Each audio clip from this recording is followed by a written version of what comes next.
ibati mo yung bawat isa, you are the source of blessing.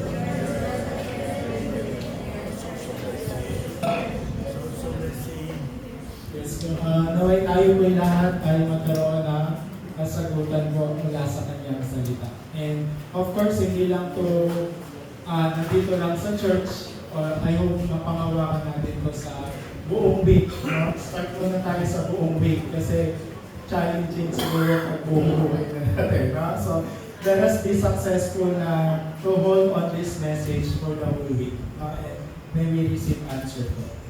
So, title of our message today is Church in the Grace of God. Amen. So, tayo po ay simbahan na nasa loob po ng habag ng Diyos. Dapat po, klaro po yan. Mas malinaw po yan sa atin.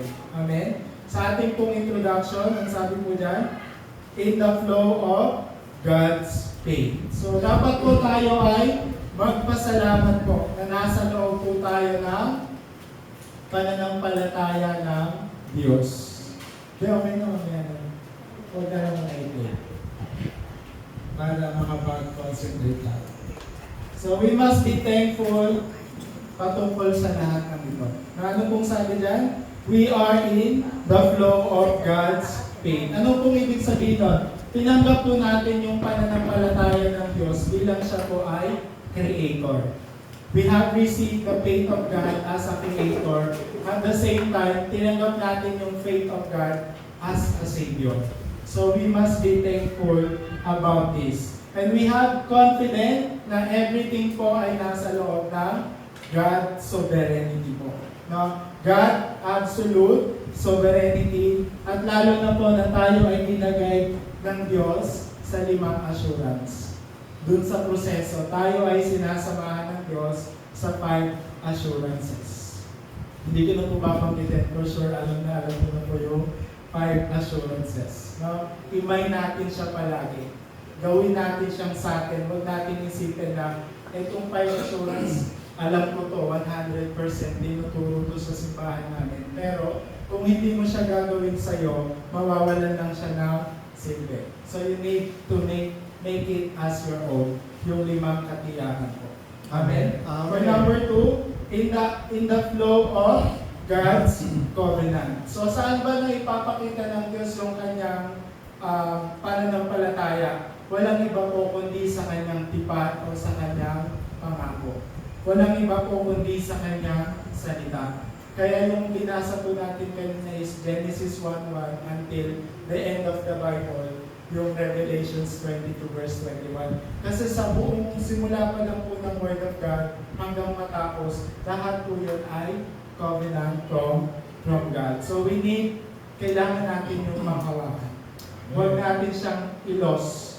Kailangan natin yung panghawakan. Anong ibig sabihin nito? Marirealize natin yung grace of with Emmanuel and oneness. Anong ibig sabihin nun? God as a Messiah o yung Creator. Pangalawa, Jesus as a Savior. And pangatlo is yung Holy Spirit will be with us forever. Hindi sila pwedeng paghiwa-hiwalayin po. God as a Creator, Jesus as a Savior, and the Holy Spirit na kikilos sa atin. I hope malinaw po yan.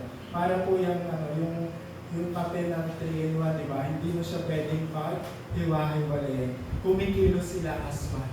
So, we need to experience yung pagkilos ng Trinity God. I hope malinaw po yan sa atin. Then for number 3, yung all of this is in God's grace. So lahat po nasa loob po ng habag ng Diyos. Wala po tayong choice. Hindi po tayo dapat umalis kasi lahat po ng bagay ay nasa loob ng habag ng Diyos. Simula pa lang na tayo ay tatanggap ng kaligtasan, nakaplano na yon, nasa loob na yun ng grace of God. And then hanggang ma-fulfill, hanggang maganap yung kaligtasan sa pamamagitan ni Jesus, yun ay nasa loob din ng grace of God. And then yung pagkilos ng banal na spirito, nasa loob din yun ng grace of God. Kumbaga, continuation. So, again, yung tatlong persona pa rin po ng Diyos, yung Trinity God, is in the grace of God. So, I hope clear po sa atin yan. Ano pong sabi sa Rome 8:30 last Sunday na receive natin itong message na to? Sabi dyan, moreover, whom He did predestinate, whom He also called, and whom He called, whom He also justified. And whom He justified, whom He also glorified. Amen po ba? So lahat po ng kanyang tinawag, lahat po ng kanyang pinili, kanya rin tinawag, lahat ng kanyang tinawag ay binahagian niya ng kanyang kaluwalhatian. So walang iba po kundi tayo po yung lahat na nandito. So tayo po ay pinili ng Diyos. Then ano pa? Yung Ephesians 8:2-8 hanggang 9. Familiar po tayo dito. Actually, may kanta po ito sa children ministry, di ba? Sabi dyan, for it is by grace you have been saved through faith. And this is not from yourself, it is a gift from God, not by works, so that no one can boast. So, wala po tayong pwedeng ipagyabang kasi lahat po ay galing sa habag ng Diyos. So, hindi mo pwedeng sabihin na sobrang active ako sa church, kaya ako nandito kasi malakas yung pananampalataya ako. Hindi mo pwedeng sabihin yan kasi everything is inside the grace of God. So, wala po, sabi lagi ni Pastor, don't yabang. Diba? Don't yabang. Diba? Kasi lahat ay galing sa Diyos. So, according to His Word. And we must have assurance about this. Dapat sure tayo dito. Dapat confident tayo dito. No, dapat hindi tayo nagdadalawang isip dito. Dapat hindi lang to sa loob ng church or sa sarili mo. Kahit nasa ang sitwasyon ka, dapat 100% kang sigurado sa bagay na ito. So that magkakaroon ka ng strength from God at magkakaroon ka ng true joy na nanggagaling po sa Diyos. Maging yung ating simbahan dito. Ako at yung aking simbahan. Amen. For our main message po, sa number 1, God's grace, gospel. No? Like nabanggit ko na po kanina, lahat po ay nasa loob ng habag ng Diyos. Yung simula ng buhay mo, yung proseso ng buhay mo ngayon, pati yung katapusan ng buhay mo, na yung past, present, future, ay nasa loob ng grace of God. Sabi dyan sa number 1, yung Passover is grace of God. Ano pong ibig sabihin yun? When we say Passover po, ito po yung Israelites po, di ba? Sila po ay nakalagpas na pagtagumpayan po nila yung kamatayan, lahat ng sumpa, lahat ng disaster na pagtagumpayan po ng Israelites. Nung nagkaroon sila na paglalagay ng dugo doon sa kanilang mga pintuan so that hindi sila mapapahamak. So, ganun din po sa atin, no? Sa pamamagitan po ng dugo ni Jesus, hindi po tayo mapapahamak. And yun po ay grace of God pa rin po. And when we experience po yung Passover, ano pong mangyayari? Ano po yung result nun? Yung bartisan po ni Satan magpo-collapse. Yung bartisan po ni Satan ay mati-destroy. At the same time, we can rule over po. No? Tayo po ay bibigyan ng authority. Like for example, yung Israelites, after po nilang makalagpas, na pamahalaan nila yung Kanaan. So until Kanaan, no? Hanggang dumating sa Kanaan. So ganun din po, we can overcome everything. Huwag lang po tayo magkakaroon ng disbelief at mararanasan po natin yung pagpapala ng Kanaan. Number 2, yung Pentecost, making us live by the power of God. So ano pong ibig sabihin ng Pentecost? In another words po, is living by the power of God, kagaya po ng early church. They always pray, kung hindi ko na po babasahin lahat ng verses dyan, they always pray together. And habang nagkakatipon sila palagi, lagi nilang nararanasan yung kapangyarihan ng Diyos. Lagi nilang na-experience yung working of the Holy Spirit. So, Acts 28:31, sabi dyan, He proclaimed the kingdom of God and taught about the Lord Jesus Christ with all boldness and without hindrance. Kaya, buong tapang na pinapahayag po ni Pablo yung salita ng Diyos. Hindi siya nahihiya. Hindi siya natatakot. Walang makakapigil. Kasi yung work of the Holy Spirit ay naranasan niya. And ano pang sabi dyan sa Ano ba to? Sige, next mo na. 2 Corinthians 10, 4 hanggang 5. Basahin ko na lang yung 4. Ang sandata namin ay, sa pakikipaglaban ay hindi makamundo, kundi ang kapangyarihan ng Diyos na nagpapabagsak sa mga utak. Diba? Hindi yung sarili po natin, kundi yung kapangyarihan ng Diyos. So, wala ka pong binagpag kay Satan.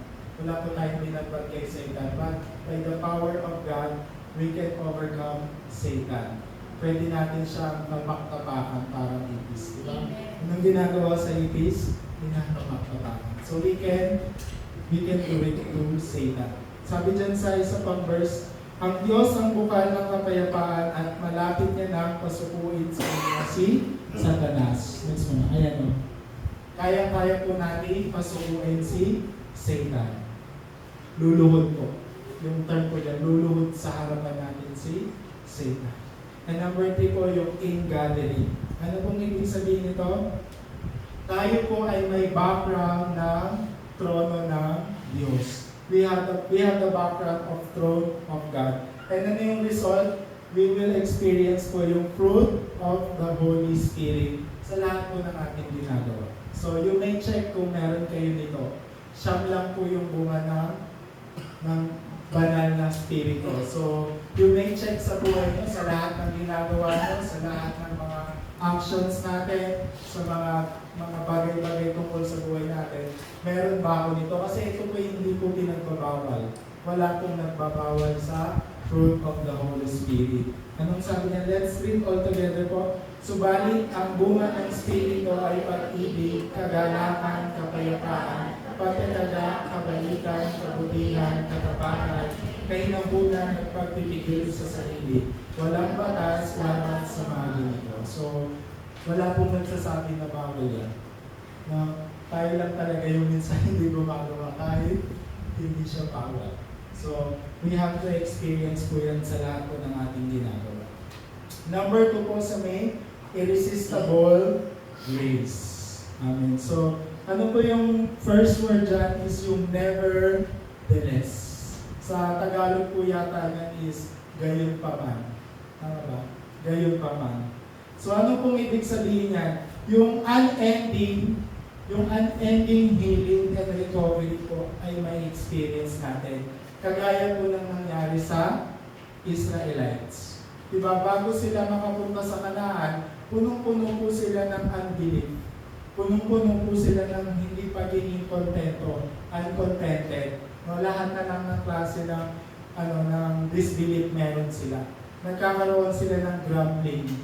No, parang lagi silang nagdadalawang isip sa kaya gawin ng Diyos. Lagi silang natatakot, lagi silang nag-worry, nagkakaroon sila ng mga anxiety. Kaya na-experience nila lahat ng klase ng pananakot, lahat ng captivity, na-experience nila yun.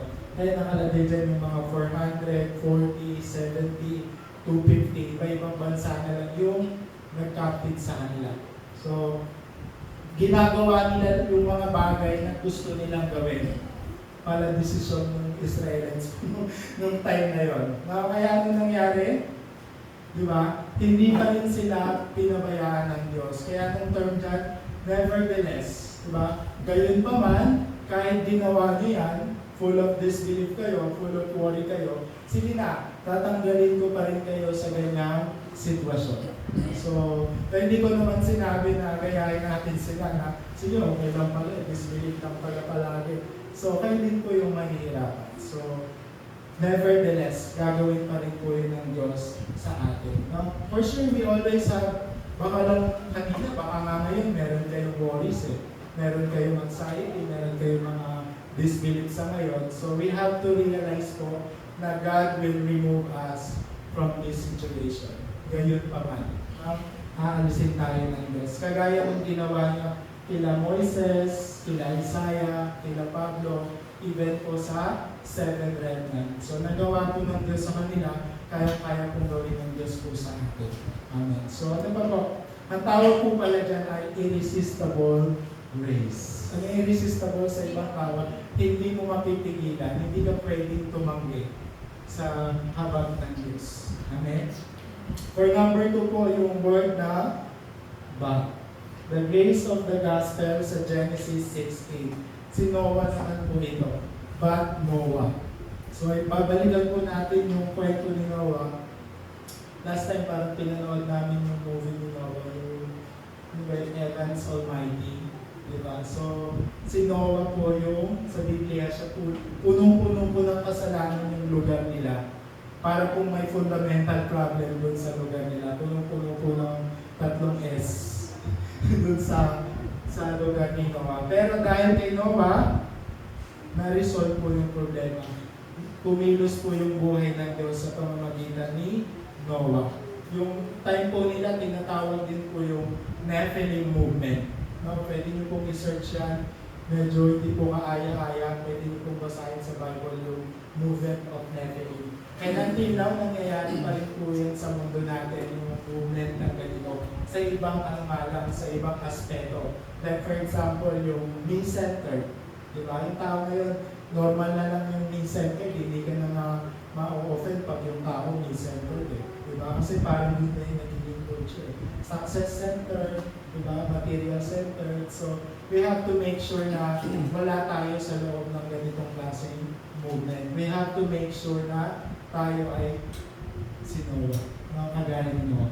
But I na. Parang ganun. But Lovey. But Curly. Diba? But Micaela. So, ganun. Tayo pa rin na maging kagaya tayo ni Noah.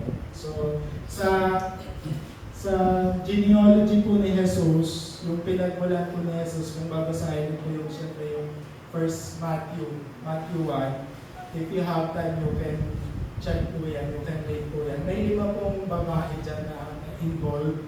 So, si Maria, si Tamar, si Rahab, si Ruth, at si Batseba. So, sila po ay may iba't ibang nagawang kasalanan po.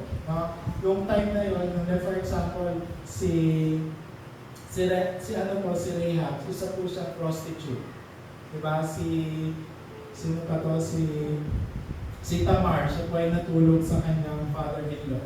Noong time na yun, sobrang nalako ng mga kasalanan na yun. Kumbaga, nakakahiya po yung ganong klaseng kasalanan. Like for example, si Ruth, hindi naman niya kasalanan, pero yung pagiging gentle po kasi dati is parang namana mo. So parang meron ka na rin kasalanan. Parang gano'n. Pero, ang ibig sabihin lang po niyan, sa ganyang sitwasyon, sa buhay po nila, dyan po nagmula yung lahi ni Jesus. Sa kanya po nanggaling yung inheritance of Jesus. So, wala pong good background or good inheritance, pero dyan, kumbaga, pwede po natin sabihin na hindi ka aya-aya or marumi yung background na yan, but dyan po nanggaling yung plano ng Diyos para po ipanganak si Jesus. So, ibig sabihin lang po nun, nasa loob po yan ng plano ng Diyos.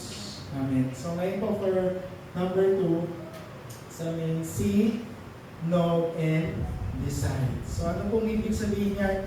Dapat makita po natin, dapat alam po natin, at dapat mag-desisyon po na tayo. Hindi pwedeng nakita mo lang, nalaman mo lang. Dapat laging may decision din. No? Kailangan natin mag-decide. Ano po ibig sabihin? We have to decide that we have the blessing of CBDIT. No? We have this kind of authority po. And we have as a confession of believer. Basahin ko po yung few verses lang po. Nawa magkaroon tayo ng ganitong klaseng confession, kagaya po ng mga tao sa Biblia. Let's read po yung Daniel 3:18. So sabi po dyan, but even if he does not, we want you to know, your majesty, that we will not serve your gods or worship the image of God you have set up. Amen. So ano pong ibig sabihin yan? Kahit hindi po kami iligtas ng Diyos, hindi pa rin po kami sasamba sa Diyos-Diyosan. Diba? Si Daniel po yung nagsalita. Kung iligtas, hindi. Kung hindi, okay lang. Basta hindi pa rin namin itatanggi yung aming pananampalataya sa tunay na Diyos. Si Daniel po yung nagsalita. Then yung next one po is yung Daniel pa rin po 6:10. Now when Daniel learned that the decree had been published, he went home to his upstairs room where the windows opened toward Jerusalem. So nung nalaman ni Daniel na naisabatas na na kailangan na siyang tugisin, na bawal sumamba sa tunay na Diyos. Nung nalaman niya yon, wala po siyang ibang ginawa, hindi po siya humingi ng tulong, hindi po siya nag-call a friend, hindi po siya nagtago, wala po siyang ginawa, is tinuloy niya lang po yung kanyang nakasanayan gawin. Yun po yung pupunta po siya dun sa kanyang kwarto at mananalangin po sa Diyos. No, kahit bad na yung pwedeng mangyari sa kanya. So, yun po yung pananampalataya na meron si Daniel po. And yung Esther 4:16. Hindi ko na po babasahin yung last part na lang po. When this is done, I will go to the king, even though it is against the law. And if I perish, I perish. Parang kanina lang din kay Daniel. Kung mapuksa ako, kung mamatay ako, okay lang. Gagawin ko pa rin to kasi ito yung pananampalataya na meron ako sa Diyos. Diba? Kung ano man mangyari sa akin, kung mahirapan man ako, kung mapahiya man ako, kung i-persecute man tayo, gagawin pa rin natin yung pananampalataya na binigay sa atin ng Diyos. Amen. And yung ano pa po, Rome 4:14-8. If we live for the Lord, and if we die for the Lord. So whether we live or die, we belong to the Lord. Amen. So, ginagamit po ito pag may mga patay. Mga worship sa mga patay or mga service sa mga patay. Totoo naman po kasi, hindi lamang po ito pampalubag loob. Hindi lamang po ito ano lang nararamdaman ng mga tao. Lahat po kasi ay nasa loob ng sovereignty ng Diyos. Kung mabuhay ka, sige, mabuhay ka lang. Hanggang gusto mo. Diba? Kung mamatay ka, sige lang. Salamat pa rin sa Diyos. Kasi mabuhay man tayo or mamatay man tayo, nasa Diyos ang mahalaga. Tayo ay nasa Diyos. Yun ang pinaka-important. So, don't worry. Ano pa? Yung 2 Corinthians 12:10. That is why, for Christ's sake, I delight in weaknesses, in insult, in hardship, in persecution, in difficulties. For I am weak, then I am strong. So ito naman, kung siguro may sakit, may mga nararamdaman, feeling mo katapusan mo na in the next coming days, kailangan masabi mo to. Ito po yung nasabi ni Pablo na kung ako ay mahina, ako ay malakas. Meron pa doon, yung give thanks na kanta, di ba? When I am poor, I am rich. Diba? So, dapat magkaroon po tayo ng ganitong confession. And last na po, yung Rome 1:17. For in the gospel, the righteousness of God is revealed, a righteousness that is by faith from first to last, just is written, the righteous will live by faith. So, lahat po tayo ay mga righteous. So, ang gagawin na lang po natin is to live by faith, not by sight.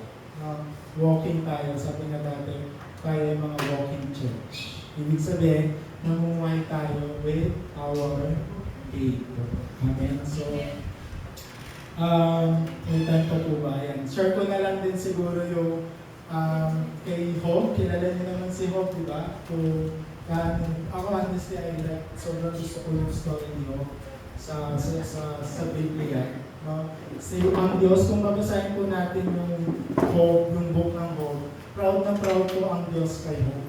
Diba? Lagi niya pong pinagyayabang si Hope, tapos lagi niya pong binibigyan ng compliment. No? Lagi niyang binibigyan ng compliment. Si Hope po ay isang mayaman. For all we know po, si Hope ay isang mayaman, nasa kanya na po lahat ng bagay.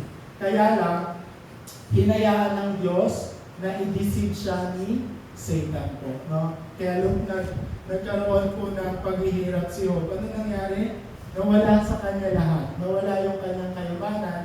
Yung masakit pa doon, namatay yung kanyang 10 anak. Diba?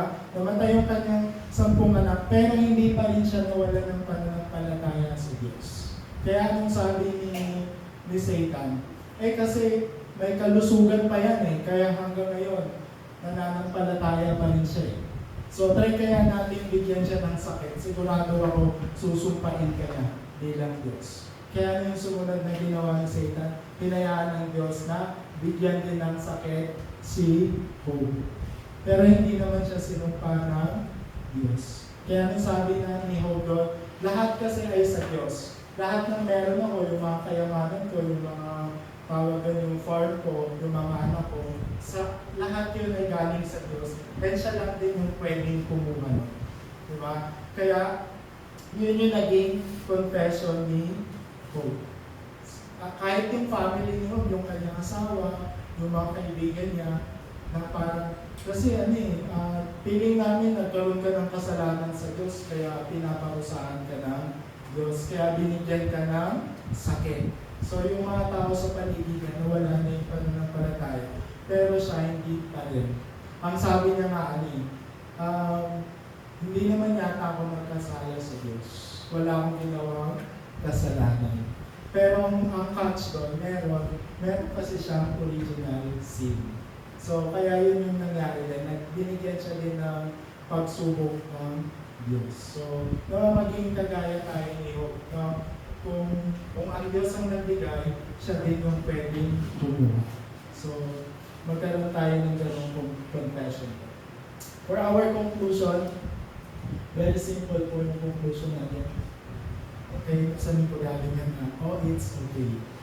So anong ibig sabihin lang po yan? Siyempre, sometimes nagkakaroon tayo ng kasalanan. We're not 100% perfect. No? Nagkakaroon tayo ng disbelief. It's okay. Sabi mo, it's okay not to be okay or to sin. Huwag ka lang mag-stay talaga sa sin. Huwag ka lang magkaroon ng disbelief. And you have to understand that God is with you, past, present, and future. No reason. No reason. Ano yung result nito? Magkakaroon tayo ng strength. Bibigyan tayo ng tamang kaisipan ng Diyos. And yung number 2, we need to enter dun sa tatlong 3 concentration, 3 settings, 3 answer. Alam niyo ba yan? Recitation. Parang gusto kong i-check yung tatlo-tatlo na yan, di ba? Ano yung 3 concentration? Diba? Day, morning, day, and night. Ano yung 3 settings? Platform, watchtower, and intent. So we need to go into that. And then ano yung isa? Problem, crisis, yung mga ganun. So we need to understand that, no? And we have to avoid pa rin, or we have to iwasan natin magkaroon pa rin ng kasalanan because we have the grace of God. Sabi nga dyan sa last part, the farther you go, the harder it is to come back. So, pag sobrang dami mo ng kasalanan, let's say for example, ito based on my experience, naging child of God ako, naging active ako sa simbahan. Pag sobrang tagal mo na talagang hindi makakasimba, may hihirapan ka ng pagsimba. Same din, pag sobrang dami mo nang nagagawang yung carnal na kasalanan dito sa mundo, mahirapan ka na rin iwasan yung mga ganun. So, mas mahirap. Of course, God can restore you, you can always come back, pero mas challenging bumalik. So, wag na natin po mahirapan yung ating mga sarili. And for our last part po, we have to remember lang po, gospel save, gospel heals, gospel restores. So, lahat po tayo dito ay witness. Ako po yung witness na, kayo po yung witness na, lahat po tayo dito ay witness po dito. So, ayun po, maraming salamat po, and let's go po. Let's pray. Lord God, maraming salamat po sa importanteng mensahe na aming tinanggap. Salamat po, Lord, sa pananampalataya na pinagkaloob mo sa amin. Salamat, Lord, sa covenant na pinagkaloob mo sa amin. This time, Lord, may we remember that we have this important gospel. We have your promise. We have yung power mo bilang Diyos, yung sovereignty mo sa aming mga buhay, Panginoon. From this point on, Lord, may we realize the answer, may we realize po yung kasagutan mula sa mensahe na ito at bigyan po kami ng correct prayer topic and correct point. Ito po ang aming dalangin sa pangalan ng Jesus. Amen. Alam po kung natin ang